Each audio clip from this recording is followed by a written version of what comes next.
وەک دەزانین یعنی هەموو نەتەوەی کللتور و چاندێکی تایبەت بەخۆی هەیە و نەتەوەی کورد لەبەر ئەوەی نەتەوەیەکی دێرینی خاکی میزۆپۆتامیا یعنی نەتەوەیەکی زۆر دێرینە بۆیە کللتور و چاندێکی خۆی تایبەتی خۆی هەیە دێرینترین کللتورە ئەتوانین پێ بناسێنیان لەبەرەوەی کە نەتەوەیەک چەندێک دێرین بوو چەندێک کۆم بوو کللتورەکەشی ئەوە بەرفراوانە و ئەوە کۆنە وەک دەزانین ینی کللتوری کورد زۆر بەرفراوانە چونکە ئێمە ینی کوردستان ئێستا 4 بەشە بەڵام لە کۆنەوە 1 بەش بوو بە بۆنەی ئەو پارچە بوونەوە چەند کللتوری جیاوازمان هەیە و کللتورە کوردیەکان زمانە هەڵپەڕکێیە مۆزیکە هونەر بە گشتی لەبەرەوەی کە کورد زۆر بەناوبانگە لە بەشە هونەریەکاندا ئەتوانین بڵین هونەر بەشێکی زۆر گرنگە لە ناو کللتوری کوردیدا بەگشتی کللتور یەکێکە بنەما گرنگەکانی نەتەوەیەکە و لە کۆنەوە دژمنی گەلی کورد ئەوەی ئەوەی کە ئێمە کللتورمان نەمێنێ کە تۆ هێرشەکەیتە سەر کللتوری نەتەوەیەک تۆ ئەو نەتەوەی نەمێنی بەنەمانی کللتور نەتەوەیەکەش نامێنێ بۆیە بە بەردەوام هێرشێکی زۆر هەیە لەسەر کللتوری کوردی و بۆ مانەوەی کللتوری کوردی ئێمە بە تایبەتی لەسەر گەنجان لەسەر جیلی ئێستا ئەوە پێویستە کە بۆ ئەوی کللتوری خۆمان بپارێزین پاراستنی بۆ بکەین ئەوەی کللتوری خۆمان بناسێنین بزانین کە کللتوری خۆمان چییە گەلی کورد کێیە کللتورەکەمان چییە و لە چی پێکاتوە چ شتێک ئێمە ئەهێڵە لەسەر ئەم خاکە چ شتێک ئێمە پێی بەناوبانگین کللتوری ئێمە کە چەندێک بەرفراوانە کە تۆ فێر بووی زانیت کللتوری خۆ چییە و ئەتوانی پاراستنیشی لێ بکەینە بۆەوەی گەلێکتر نەتوانێت کللتورەکەی تۆ بدزەیان بەهی خۆی بزانێ قۆناغەکانی هێرش بۆ سەر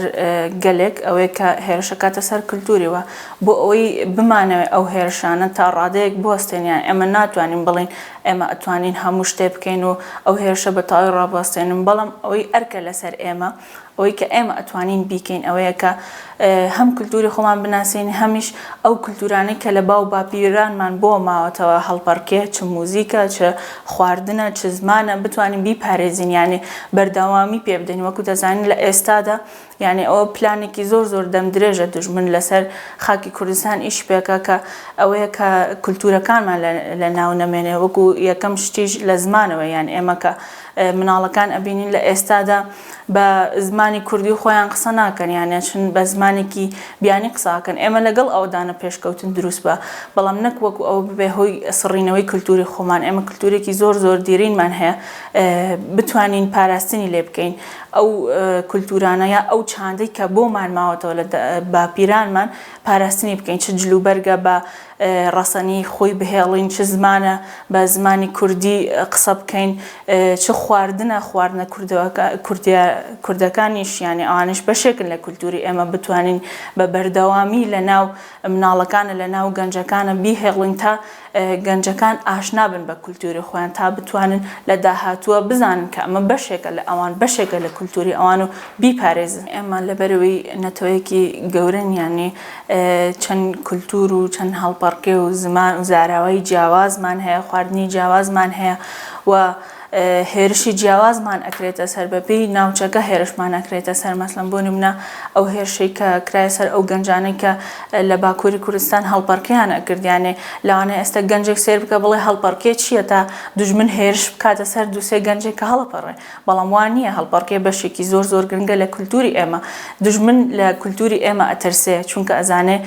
بەشێکی زۆر گرنگە لە نەتەوەی ئێمە کاتێک کە هێرشە کاتە سەر ئەو گەنجانەی کە هەڵپەڕن ئەزانێ کە ئەو گەنجانە تێگەشتون لە کللتوری خۆیان ئەزانین کە لە داهاتووە شتێکەکەم بۆ نەتەوەی خۆیان بەو هەڵپەڕکەیە ینی با بەکەم نەزانین کە هەڵپەڕکەیە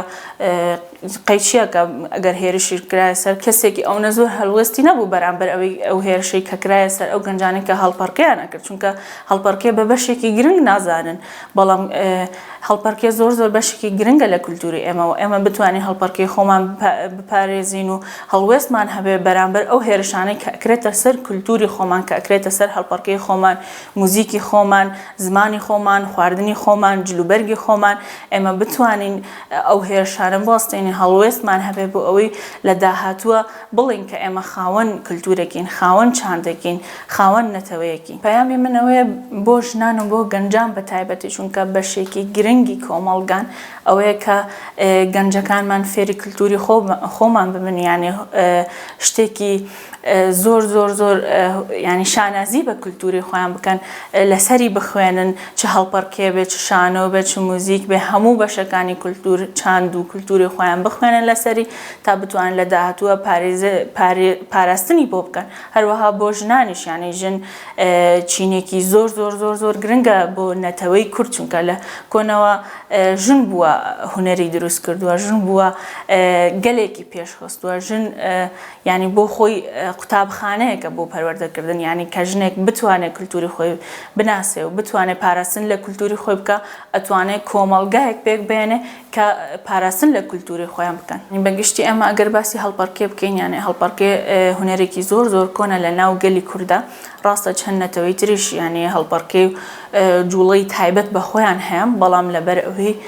کورد نەتەوەیەکی دێرینە لەم خاکەدا، خاوەن هەڵپەرکەیەکی تایبەت بە خۆی هەیە و هەڵپەرکێکە ئێمە لەوانەیە ئێستا بەس جۆری یەکەم بزانین هەڵپەرکەی شاییە کە لە ناو ئاهەنگەکان هەڵەپەڕین، بەڵام لە کۆنەوانە بووە، لە کۆنەوە هەڵپەرکێ هەبووە بۆ شەڕ، تایبەت بۆ شەڕ دروست بووە، بۆ دژمنی پێ بترسێنن بە جوڵە و بە هەنێک حرەکە دژمنی بەرامبەر پێیان ترساندووە. یاخود هەڵپەرکەیان هی شیوەنمان هەیە، ئەویش جوڵەیە بۆ شیوەن، یانە بۆ دەربڕاندنی ئازار و ناخۆشی.